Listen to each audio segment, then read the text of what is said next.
Olá, como vocês estão? Hoje eu gostaria de falar com vocês a respeito do processo penal e das suas diferenças em relação ao direito material penal. Quando a gente está falando de processo penal, a gente está falando de uma dinâmica de regras que organizam a estrutura do sistema penal como um todo. O processo penal é entendido aqui como uma matéria que não versa sobre o fato, mas sim sobre a sua condução, desde a fase da investigação criminal até a fase de julgamento e execução penal, em caso de eventual condenação. É uma disciplina que é uma meta-abordagem ao sistema penal. Já o direito penal material se trata efetivamente de uma dinâmica que se refere aos fatos e à disciplina dos fatos tidos como os criminosos. São análises jurídicas de situações fáticas, concretas, materiais, portanto. O processo penal, por outro lado, ele versa sobre a condução desses fatos diante do Poder Judiciário e de suas agências satélites, como, por exemplo, as polícias judiciárias. E aí, efetivamente, essa forma de tramitar, essa forma de conduzir os fatos perante as agências de persecução criminal é efetivamente a disciplina do processo penal, como nós a conhecemos.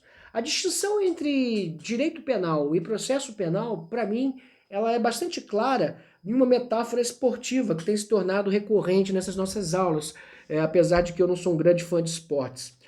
Nós podemos considerar, por exemplo, que num jogo de futebol, o desempenho dos jogadores em campo, os chutes a gol, os lances do goleiro, tudo isso se refere ao direito penal material. Mas as dimensões do campo, as regras relativas ao tempo, as faltas, os escanteios, os pênaltis, as distâncias que os jogadores devem estar para configurar ou não o impedimento, esses sim seriam as regras de processo, ou seja, as regras metajurídicas, ou seja, regras que estão ali pautando os elementos do fato típico e, portanto, com consequências jurídicas, para efetivamente a sua configuração dentro de um jogo que não se refere aos fatos, mas efetivamente trata deles.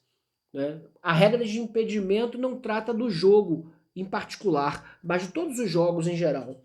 Daí que a diferença entre o direito processual penal e o direito penal material é uma diferença mais ou menos estabelecida com relação, no primeiro momento, se estou falando de direito penal material ao fato mesmo, e se estou falando de direito penal processual, eu estou falando da condução desses fatos dentro das agências de persecução criminal, judiciário, polícias, Ministério Público, as agências de defesa, seja os escritórios de advocacia, as defensorias públicas.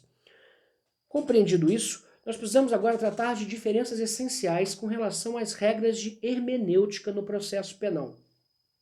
A gente já tinha estudado, quando avançou dentro da dinâmica do direito penal, que a lei processual penal ela teria sempre uma ação retroativa quando beneficiasse o réu e seria irretroativa sempre que ela pudesse causar prejuízo ao réu. Então, o princípio da irretroatividade da lei penal é mais grave, o princípio da retroatividade da lei penal mais benéfica são uma constante que a gente precisa observar quando está tratando do direito penal material. Por outro lado, quando nós estamos tratando do direito processual penal, nós observamos o que diz o artigo 2º, que diz que a lei processual penal aplicar-se-á desde logo, sem prejuízo da validade dos atos realizados sob vigência de lei anterior.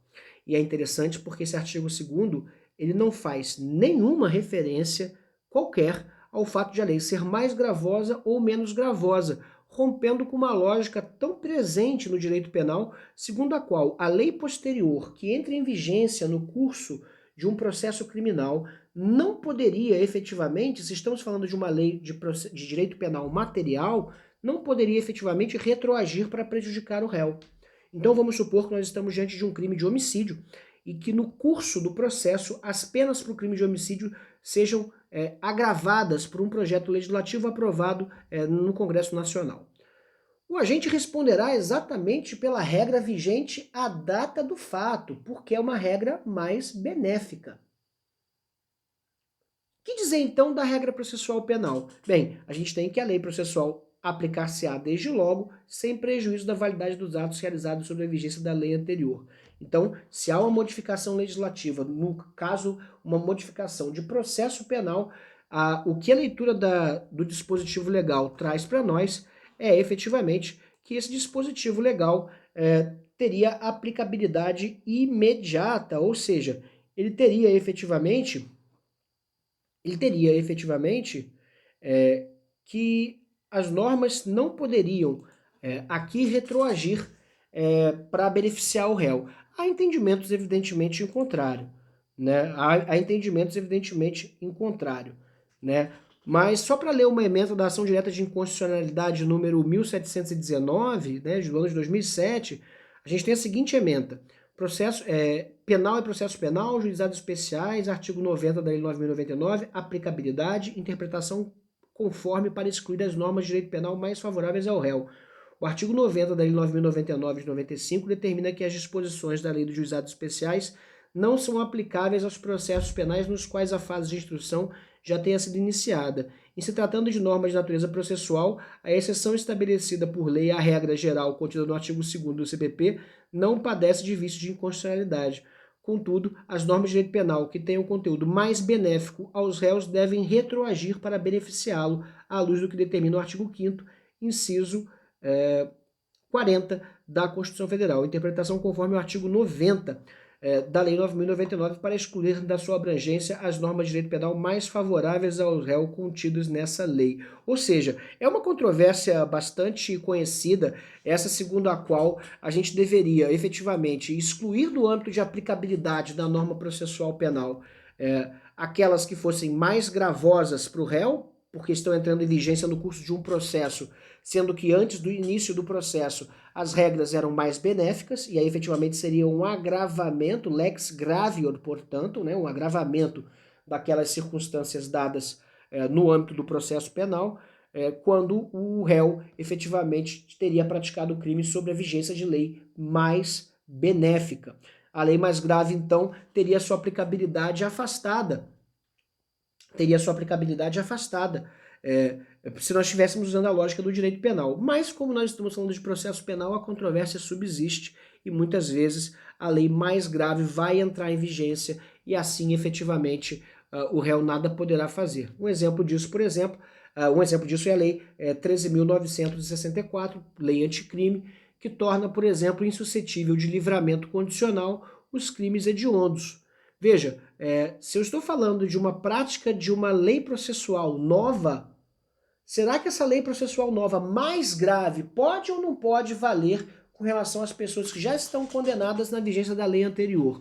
Essa discussão é interessantíssima e, na verdade, me parece ser uma discussão infindável, né? Nós não temos ainda um posicionamento pacificado sobre a aplicabilidade dessas normas, mas é importante levar em mente que direito penal material e direito penal processual não são duas coisas separadas, mas têm um propósito comum que é integrar o sistema de justiça criminal. Daí me parece que a regra é aplicar uma interpretação sistêmica e aí sim, de maneira heterointegrada, promover uma interpretação que seja mais favorável ao réu, como um princípio geral do processo penal que certamente deve existir. Uma vez que não havia previsibilidade do gravame com relação à modificação do sistema penal, não há que se falar aqui na perda de qualquer direito por parte do agente, muito embora a acusação tenda sempre a argumentar no sentido de que o agente assumiu o risco de ficar encarcerado quando decidiu praticar um delito. A argumentação essa, no meu entendimento, é das mais genéricas e inopinadas de todas, né?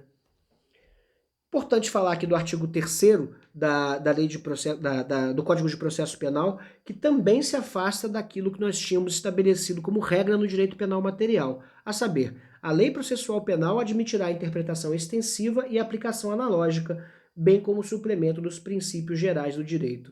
Nossa regra no direito penal material era de que as regras do direito penal material não admitem interpretação extensiva, não admitem interpretação analógica em prejuízo do réu, mas somente em seu benefício. De novo, o processo penal traz aqui uma exceção àquelas regras do direito penal material que podem confundir muita gente na teoria e na prática.